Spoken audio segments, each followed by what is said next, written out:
Hello, everyone. Uh, Welcome to Merle's Pearls. I'm Merle, and I have pearls of wisdom for you. I've been married over 20. I've been married over 50 years to the same man. It was after year 20 that we had some issues, and it was really neck and neck there, close. I didn't know if our relationship was going to make it. But through some smart moves that I learned and did, the relationship survived so that it's now over 50 years. And it's good. It's good. We love each other. It's I don't want to get mushy. But anyway, as a result, relationships is something I know about. I can even help you with relationships at work. And work is kind of all crazy these days, isn't it? A lot of tension. Sometimes you're at home. Sometimes you're working with people that decide they don't want to wear masks and give proprietors of stores a hard time.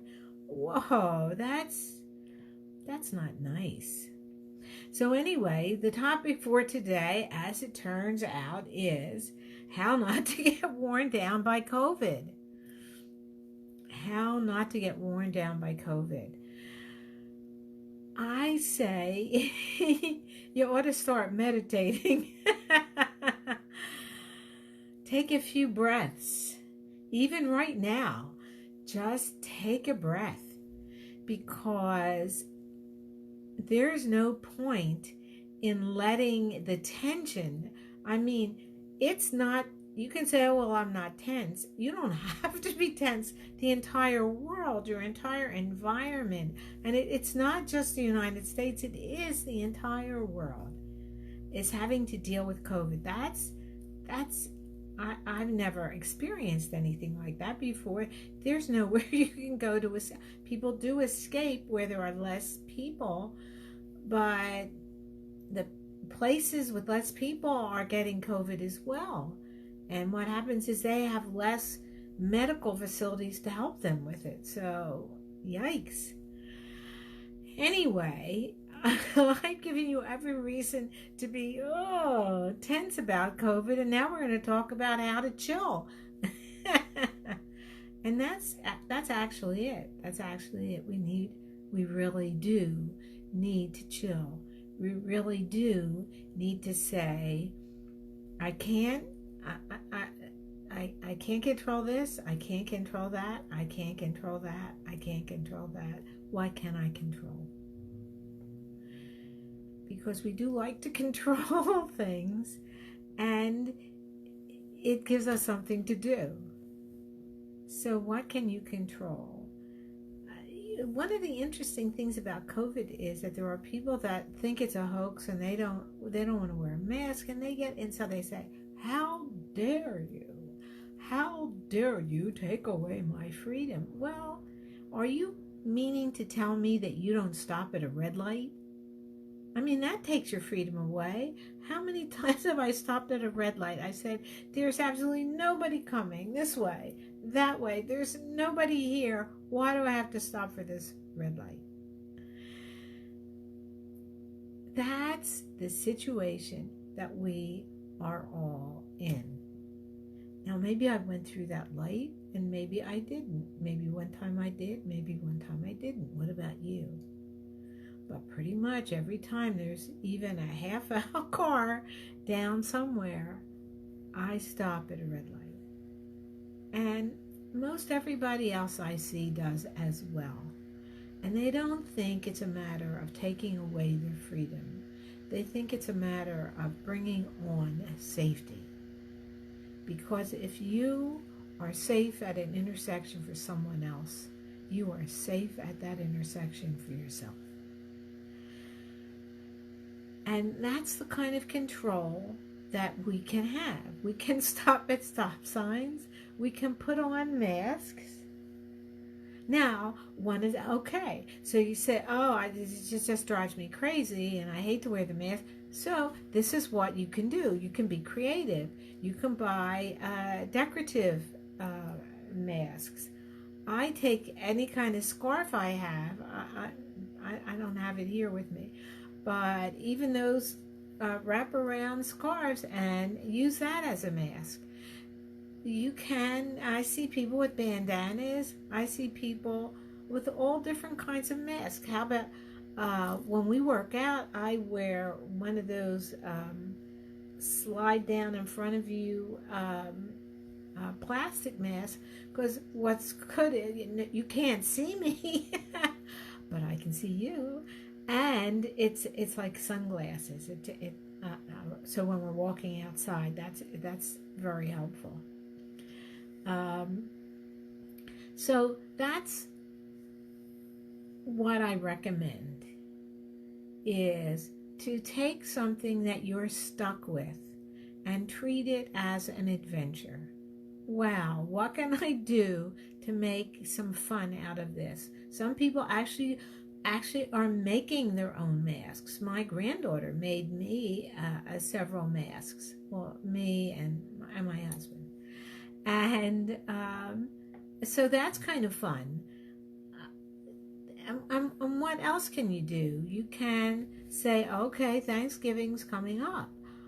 I'm not ready to get together with a whole bunch of people, because one of the things they found out is that a lot of the transmission of COVID is among smaller family groups, because maybe you have a beer and it's people you love and want to hug and that combination is you let your guard down.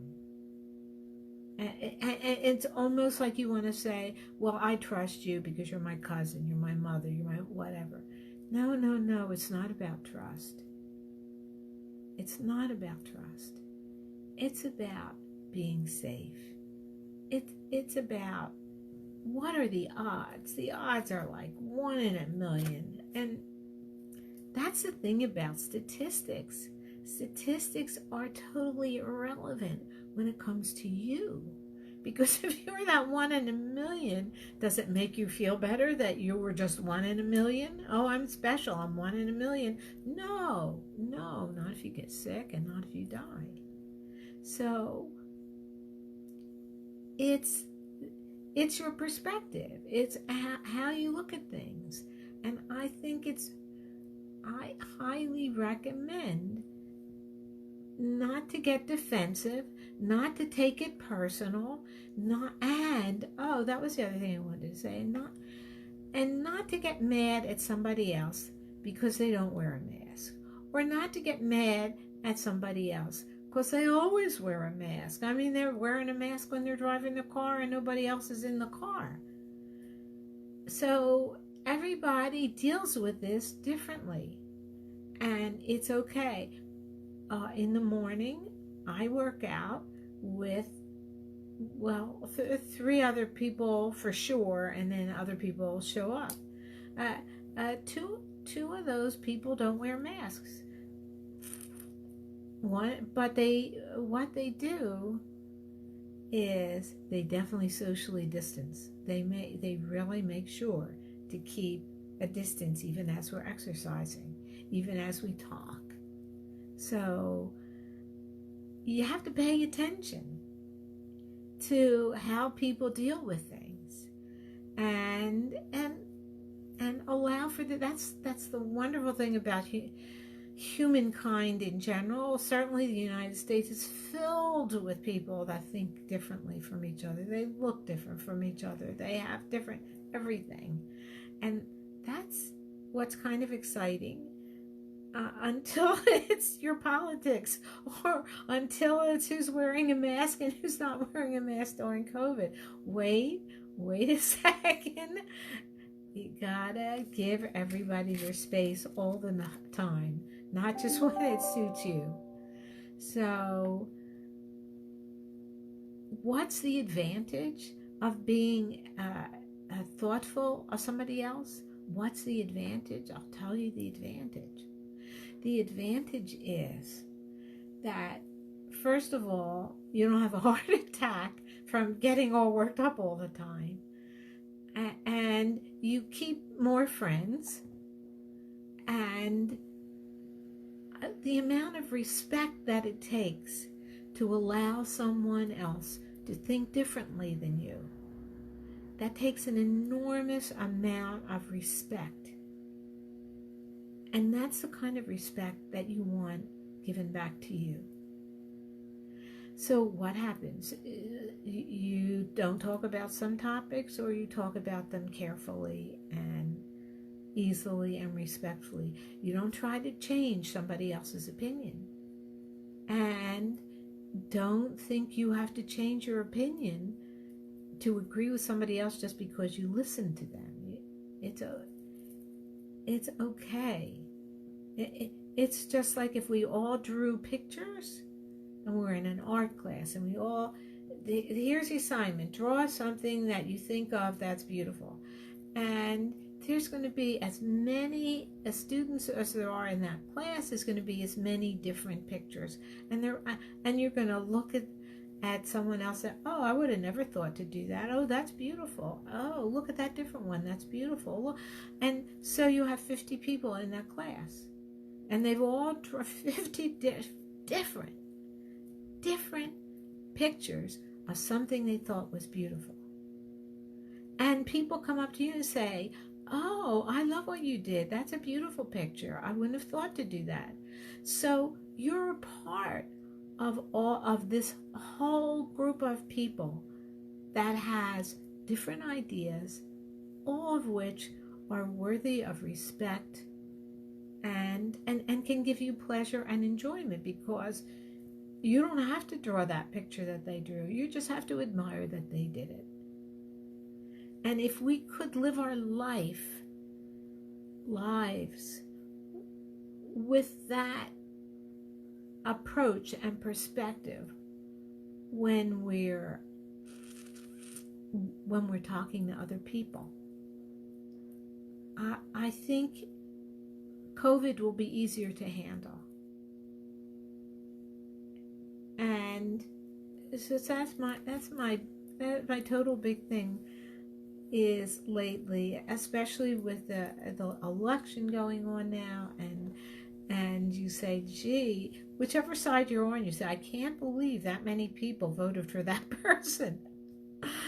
And, well, what is it? So you have to take the opportunity to be quiet and listen and see what you can learn about what other people are thinking.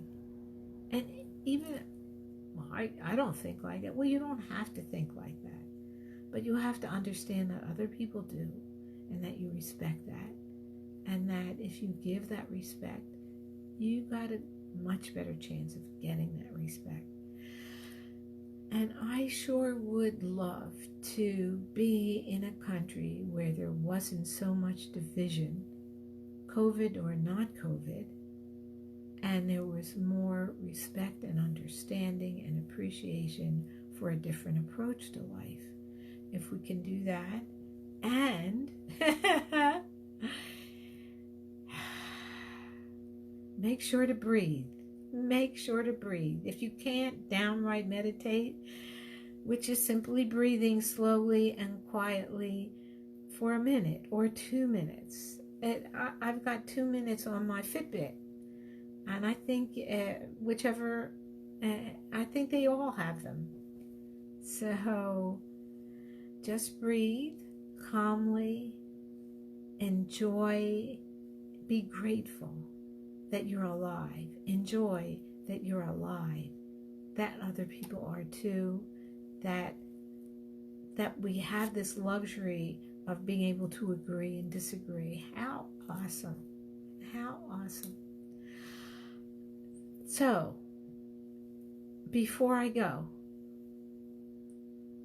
Patty and I, my colleague Patty Negri and I, she was on at 11 with me, are teaching The Magic and Science of Love, 3 Secrets to finding the perfect partner for you. It's starting next Monday. There's still room for sign-ups. It's $75 for all three. You can just do one session if you want. I recommend all three, but you have the choice, and there's room. It's going to be on Zoom. We've already had 2 engagements from last year. September's class. We do a monthly check-in for our alum, and people are making changes in your life immediately. Maybe you want to be that person. So go to relationshipmiracleworker.com/workshop.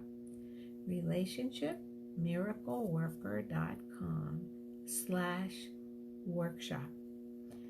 And take a look, see what you think, and maybe you'll sign up.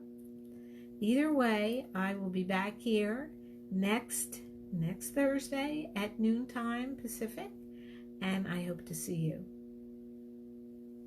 Bye, everybody. Have a wonderful week.